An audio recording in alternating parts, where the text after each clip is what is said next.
పండగ అంటే happiness, happiness అంటే అన్విత. అందరికీ సంక్రాంతి శుభాకాంక్షలు. Anvitha, it's not just about building homes. At Anvita, it's about building happiness.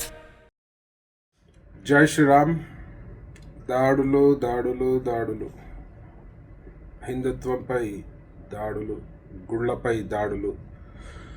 మళ్ళీ నిన్న అర్ధరాత్రి కట్ట మైసమ్మ దేవాలయంపై దాడి జరిగింది. మళ్ళీ ఒక వర్గానికి చెందిన యువకులు మరి హిందువుల మనోభావాలకు కించపరిచే విధంగా మళ్ళీ విగ్రహపై దాడులు చేసినారు. మరి ఈ చేతగాని దద్దమ్మ ప్రభుత్వం ఏం చేస్తుంది? మొన్ననే 3 రోజుల క్రితం దాడి జరిగింది. మరి వానిపై ఎంత కఠినమైన శిక్ష తీసుకున్నారు? మరి హిందువుల మనోభావాలను కించపరిచే లక్ష్యంగా ఈ కాంగ్రెస్ ప్రభుత్వం పనిచేస్తున్నట్టు కనబడుతుంది. మరి నిన్న కూడా మళ్ళీ దాడి జరిగింది అర్ధరాత్రి. మరి హిందూ సోదరులందరూ కూడా సంఘటితమై మరి వాళ్ళని పట్టుకునే ప్రయత్నం చేసినారు. అయినా కూడా ఈ ప్రభుత్వానికి వందల వేల సంఖ్యలో హిందువులందరూ కూడా మరి అక్కడికి రావడం జరిగింది. మరి అయినా కూడా ఈ ప్రభుత్వానికి చీమ కొట్టినట్టు కూడా లేదు. ముఖ్యంగా దేవాదాయ శాఖ మంత్రి కూడా మాట్లాడతలేరు. ఇలా హోమ్ మినిస్టరే లేడు ఈ రాష్ట్రానికి. ముఖ్యమంత్రి దగ్గర పెట్టుకొని హోమ్ మినిస్టరే లేడు ఈ రాష్ట్రానికి. మరి వాళ్ళ రివ్యూస్ చేయాలని పదే పదే ఎన్నోసార్లు మనం చెప్పడం జరిగింది. అయినా కూడా ఈ ప్రభుత్వంపై దున్నపోతు మీద వర్షం పడ్డ విధంగా ఈ ప్రభుత్వము ఇవాళ బిహేవ్ చేస్తుంది. మరి తక్షణమే దీనిపై సీఎం రేవంత్ రెడ్డి గారు స్పందించాలి, ఎండోమెంట్స్ మినిస్టర్ స్పందించాలి.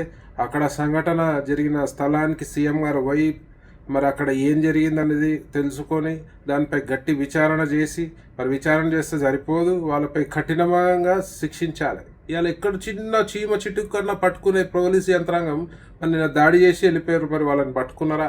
మరి నిజమైన వాళ్ళని పట్టుకుర్రా? మరి ఏదో కప్పిపుచ్చనికి వేరే వాళ్ళని పెట్టి మరి కేసు క్లోజ్ చేసే విధంగా ఉంటారా చూడాలి. సీఎం గారు మీరు ఇమ్మీడియట్గా స్పందించాలి. దీని గురించి నేను వచ్చే వారం గవర్నర్ గారిని కలుస్తా. మరి తెలంగాణలో కాంగ్రెస్ ప్రభుత్వం రాగానే మరి విపరీతమైన గుళ్ళపై దాడులు అడ్డగోలుగా జరుగుతున్నారు. భయం భక్తి లేకుండా మరి దాడులు చేస్తున్నారు. మరి వీళ్ళు ఇంకా ఎవరున్నారు? మరి దీని ఇంకా ఏం కుట్ర జరుగుతుంది అనే కోణం నుంచి విచారణ జరపాల్సిందిగా డీజీపీ గారిని డిమాండ్ చేస్తున్నా. తక్షణం వారిపై కఠిన చర్యలు తీసుకోవాలి. మళ్ళీ పునరావృతం కాకుండా చూసుకోవాల్సిన బాధ్యత ఈ రాష్ట్ర ప్రభుత్వాన్ని అని చెప్పి ఈ సందర్భంగా తెలియజేస్తూ, మరి హిందువులందరూ కూడా సంఘటనమై ఉన్నారు. మరి బిడ్డ అయినా కూడా దొరికితే మాత్రము వాడు తోలు తీయాల్సిందిగా మనవి చేస్తున్నాం. మేము కూడా ఉంటాం రంగంలోకి. మరి అందరూ కూడా కలిసి కట్టుకుంటేనే కానీ మనము ఇలా హిందుత్వాన్ని కాపాడుకోలేని పరిస్థితి అని చెప్పి సందర్భంగా తెలియజేస్తూ, మరి అందరూ కూడా ఐక్యమత్యంతో మెలగాలి. ఇట్లాంటి సంఘటనలు జరిగితే మాత్రం చూసూరుకోమని చెప్పి సందర్భంగా తెలియజేస్తూ జై శ్రీరామ్. అసలైన తొలి వెలుగు. ఫాలో వాట్సాప్ @తొలి వెలుగు అఫీషియల్.